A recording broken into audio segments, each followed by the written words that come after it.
like your last name and I like your background already. Thanks so much. We're long lost family, maybe. Yes, exactly. Well, first of all, congratulations on Obi-Wan Kenobi. You know, from The Mandalorian to now, what would you say is the biggest difference in your approach to these characters in this universe? Yeah, coming from Mandalorian, like, which was an incredible experience, but it was obviously quite different. We were in a different point in the timeline. These were new characters. There was a lot more freedom with it. And then coming into Obi-Wan, it was very much the opposite, where it's like legacy characters and we're between two trilogies.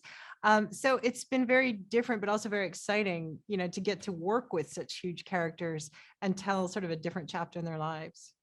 Is the pressure turned up a little bit? Because as you said, with The Mandalorian, these are characters in a different part of the galaxy that, we don't know a lot about, so you can kind of go anywhere. But with Obi-Wan Kenobi, with Darth Vader, you have to meet the destination of A New Hope. Does that turn the pressure up a little bit? It absolutely does. Yeah. And, I think there is a responsibility to also, we're in the middle of this canon, is that we don't, we really want to respect the legacy of George and respect everything that's been done with these characters. But at the same time, try to tell that new story. But it's both positive and negative, where it does come with a weight, but at the same time, it's kind of incredible getting to tell that story.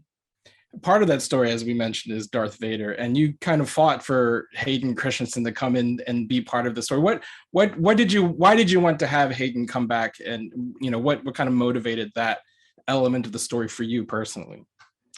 I think for us, like, we didn't want to do it lightly, and we didn't want to do it just for the sake of doing it. So we were really looking at Obi-Wan's character, and where he is at this point in his life. And so much of it was connecting back to Revenge of the Sith and what happened at the end with Order 66 and Anakin, that it felt very hard, because we were coming into a show with a weight of Anakin on him, to not get into Anakin and Vader. So, really that's where it came from. And, the connection, obviously, for it being Hayden was a natural one.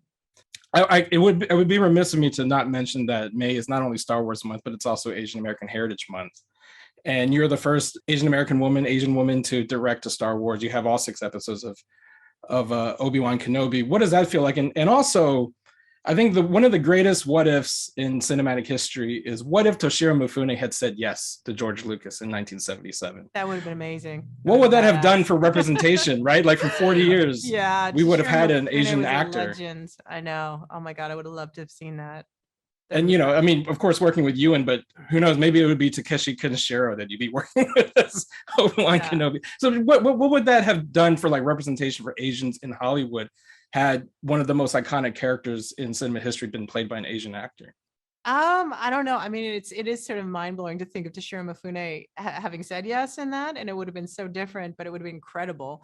But I think, like, that's one of the things I think with Star Wars that has always been really cool for me, is that, it's always felt like a very inclusive galaxy, where it's a galaxy that has different planets and it's creatures, it's droids, it's all over the place. So I felt like there was always a place for everybody in this galaxy. And that's something, that we very much wanted to continue the legacy of, with this show.